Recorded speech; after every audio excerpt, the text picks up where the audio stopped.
Obrigado. Naquele gráfico ali, Hã? É, ponto de inflexão, porque a derivada segunda é quanto? É 6x. Antes, ela é derivada segunda. Se você estudar o sinal da derivada segunda, você vê que antes ela é côncava, depois ela é convexa. Então o zero é ponto de inflexão. Tá certo? Ponto de inflexão. Vamos ver aqui, ó. Pega esse exemplo aqui. Seja h de x igual a... Vou botar logo aqui só para x menos 2 ao quadrado vezes... Tá? X menos 2 ao quadrado vezes x3 mais 1. Tá? Vezes 1 menos x3.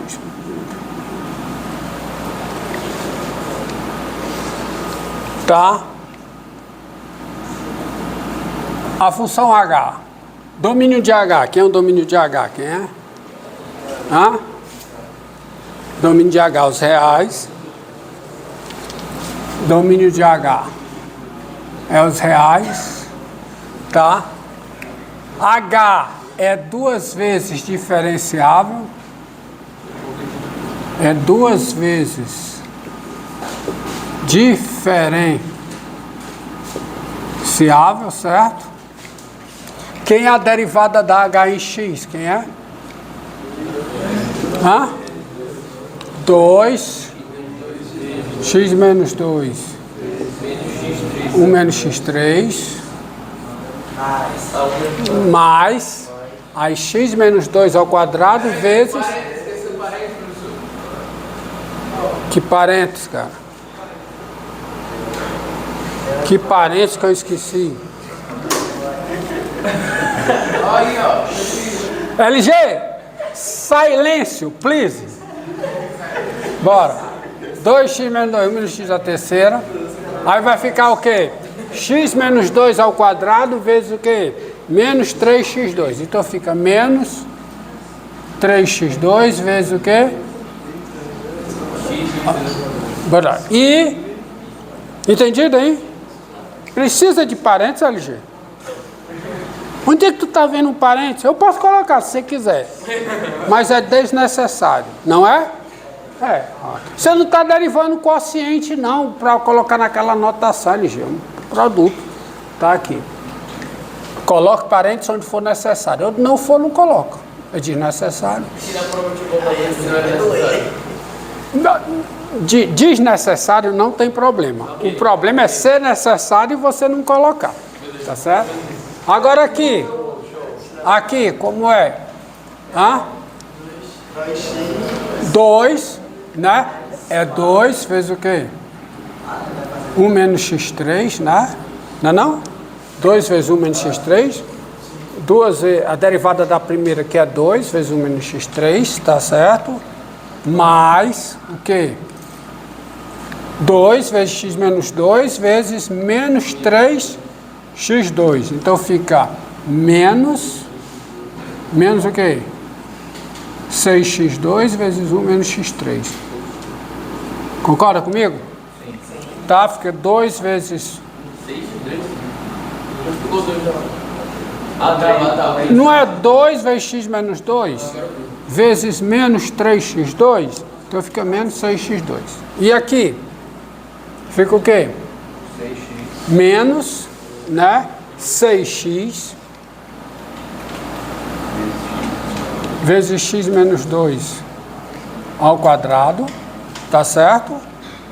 Menos o quê? 3x, derivada disso aqui, quanto é? 2x.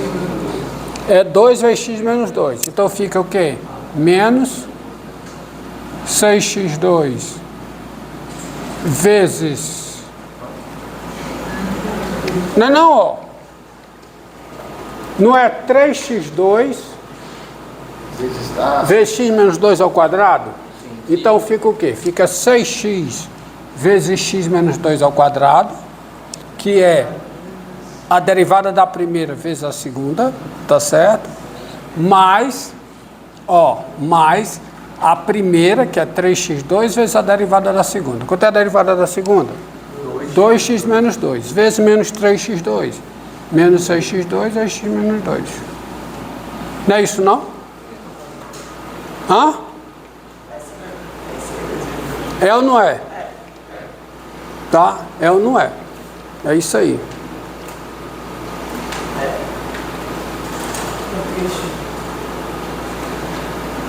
Tá?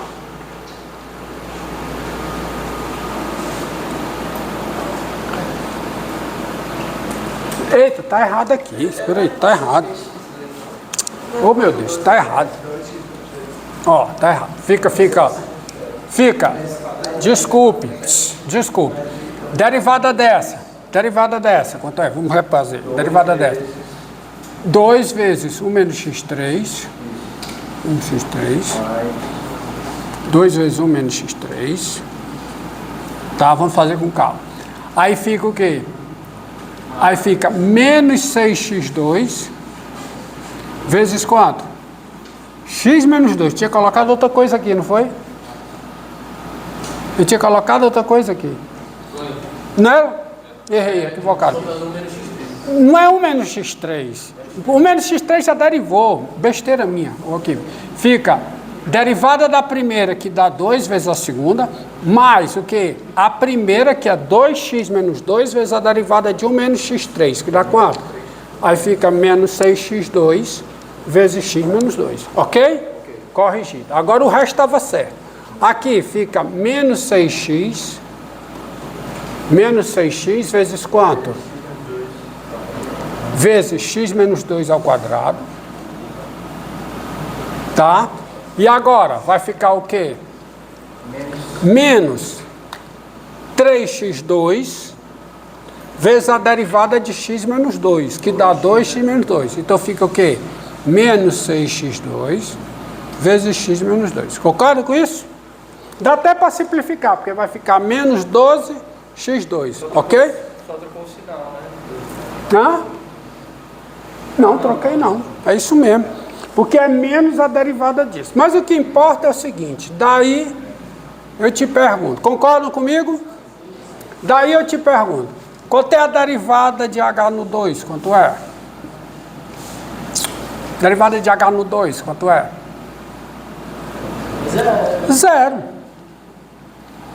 E quanto é a derivada segunda de h no 2? É diferente de zero. E é quanto? Me diga. Dá para fazer. É só a primeira expressão. 2 a terceira. Não. 2 a terceira. 1 menos 8. Então dá menos 14. Isso aqui dá tudo zero. Não é? Certo? Então a derivada primeira no 2 dá 0, a derivada segunda no 2 dá menos 14. Aí o que é que diz o teste da derivada segunda? Hã? Logo, 2 é ponto de máximo o quê? 2 é ponto de máximo local estrito de F. Logo 2 é o quê? É ponto. Tá contando o tempo aí? É ponto o quê? De máximo local estrito de quem? De H, né? H. Já sabe qual é o ponto máximo aí. Quando a gente for achar de verdade, a gente não conhece. É uma derivada desse tamanho, a gente achava que não, a gente não conhece. Rapaz, mas você olhando para cá, você já sabe, ó. Olhando para cá, eu olhei, claro, eu botei para dar certo isso aqui. Olhando para cá, 0 no 2, 0 no 2. Por quê? Porque está fatorado. Por isso é que quando você pega a derivada, para concluir, o melhor é que a derivada esteja o quê? Os termos estejam fatorados. Se eu chegasse daqui, ó, imagine que eu chegasse daqui e antes de derivar eu multiplicasse. Aí eu ia concluir. Não era talvez, pô, entendeu? E olhar só para o resultado final, é bom você olhar para cá, ó. Que você pega, né? 2 vezes x menos 2, número de x3, aí a derivada de menos 3x2, deixa desse jeito, olha, x menos 2 está multiplicando aqui. Aí quando eu derivo uma vez, esse x menos 2 aqui vai embora. E o resto vai aparecer, porque fica 2x menos 2 menos 3x2, dá menos 3x2, e aqui, derivada de 3x2, 6x, menos 6x vezes isso. E aqui, menos 3x2 vezes a derivada disso, que dá 2x menos 2. Então fica menos 6x2, x menos 2. Aí, beleza. Então pronto. Bem, você tem que ter em mente o seguinte.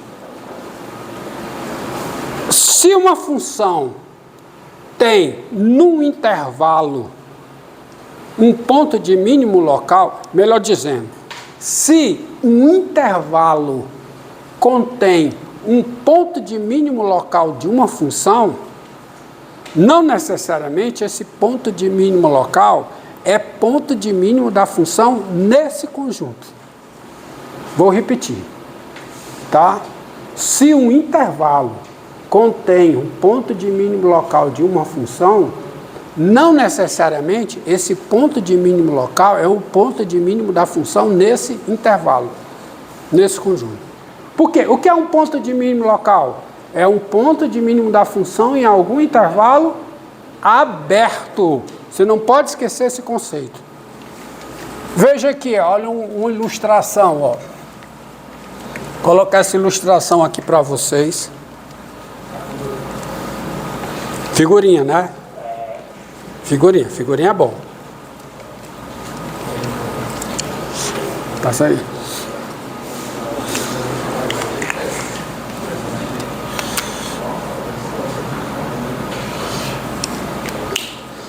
Ó.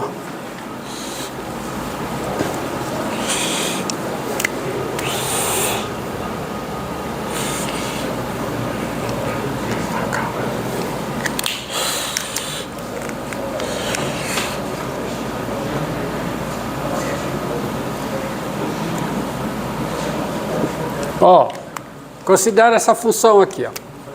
Um esboço. Tem, é só você pega essa função que faz isso.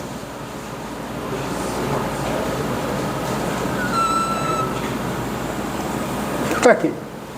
Tá aqui essa função f, esboço. Ela tem um ponto de máximo local, não tem? Tá aqui, ó. Esse ponto P é um ponto de máximo local dessa função dentro desse intervalo. Mas ele é o ponto de máximo da função nesse intervalo? Não. Porque se você pegar esse Z bem aqui, ó, o F de Z é maior do que F de P. Mas P continua sendo um ponto de máximo local. Porque ele é um ponto de máximo dessa função em um intervalo aberto aqui. Não é ponto de máximo da função no intervalo. Mas esse é o próximo de Tá? Por exemplo, entendido? Entendido? Tá certo? Agora tem uma proposição que diz o seguinte, ó. Tem uma proposição aqui, que na verdade é um teorema, que diz o seguinte. Também não vou demonstrar para vocês, a demonstração está nas notas, é uma demonstração bem técnica, que diz a seguinte coisa: sejam, I contida em R, um intervalo, tá? F uma função, F uma função, silêncio, e P um número no intervalo I. Se, primeiro, F é contínua em I. Se F é contínua em I. Segundo, tá? P é ponto de máximo local da função f. Como aqui, ó. E se P é um ponto de máximo local da função f. Agora, juntando essas duas hipóteses, o P é o único ponto de extremo local. É o único ponto de extremo local de F dentro de I, dentro do intervalo I. Então, a conclusão que eu chego é que P é ponto de máximo estrito, quer dizer, é o ponto de máximo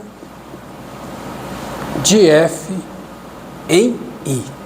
Olhe bem, olha o que está aqui nessa ilustração e olha o que está aqui e reflitam. Olha, teorema, sejam I contida em R um intervalo, F uma função e P pertence em I, P está no I, P no I. Se a função F é contínua em I, então o P está no domínio da F, porque o I está contido no domínio da F e a F é contínua em I. P é ponto de máximo local de F, outra razão para o P estar no domínio da F. E P é o único ponto de extremo local de F em I, dentro de I. Então a conclusão é que P é ponto de máximo estrito de F em I. Então venha para cá. Está aqui. O P é ponto de máximo dessa função dentro de I, mas ele é, desculpe, o P é ponto de máximo local da função F. O P está dentro de I, mas o P não é ponto de máximo da função F em I. Só que isso não contradiz o meu teorema. Porque neste exemplo aqui, essa função F aqui, se você olhar para esse ponto aqui, esse ponto é o ponto de mínimo local da função F em I. Ou seja, essa função, ela tem dois pontos de extremo local dentro de I. E a hipótese aqui é que P é o único ponto de extremo local da função pertencendo ao intervalo I. Não é o caso desse exemplo. Este exemplo é sutil, preste atenção, é sutil. Aqui, quantos extremos locais a função é? Quantos pontos de extremo local essa função tem dentro de I? Quanto? 2. Um é de máximo local e o outro é ponto de mínimo local. E esse ponto não é ponto de máximo da função em I, nem esse ponto é ponto de mínimo da função em I. Mas isso não contradiz o teorema. Porque o teorema, para P ser ponto de máximo estrito de F em I, precisam várias coisas. Qual é a primeira? A F tem que ser contínua em I. Tudo bem, isso aqui é um esboço de uma função que é contínua em I. P é ponto de máximo local de F. Tudo bem, aqui o P é ponto de máximo local de F. Mas a terceira é verdadeira para esse exemplo? Não. P não é, P é o único ponto de máximo local. Isso é verdade. Mas não é o único ponto de extremo local. Por isso é que a gente define o que é ponto de máximo local, o que é ponto de mínimo local e o que é ponto de extremo local, para não haver ambiguidade, dupla interpretação quando eu falo. Quando eu digo que é o único ponto de extremo local, não tem outro ponto que seja de mínimo local, nem que seja de máximo local. Entendido? E aí você conclui que ele é um ponto de máximo estrito de F. Isso é muito útil, porque eu quero achar ponto de máximo ou ponto de mínimo de uma função num conjunto. Por exemplo, um intervalo que é aberto. E eu não quero estudar, sei lá, estudar o sinal da derivada. Talvez seja complicado estudar o sinal da derivada. Pode ser difícil, pode ser fácil, mas eu não quero estudar o sinal da derivada. Eu quero saber logo, eu pego um ponto que ele tem tudo para ser ponto de máximo, ponto de mínimo da função no intervalo. Eu posso usar esse critério. Diga. Pode coisar.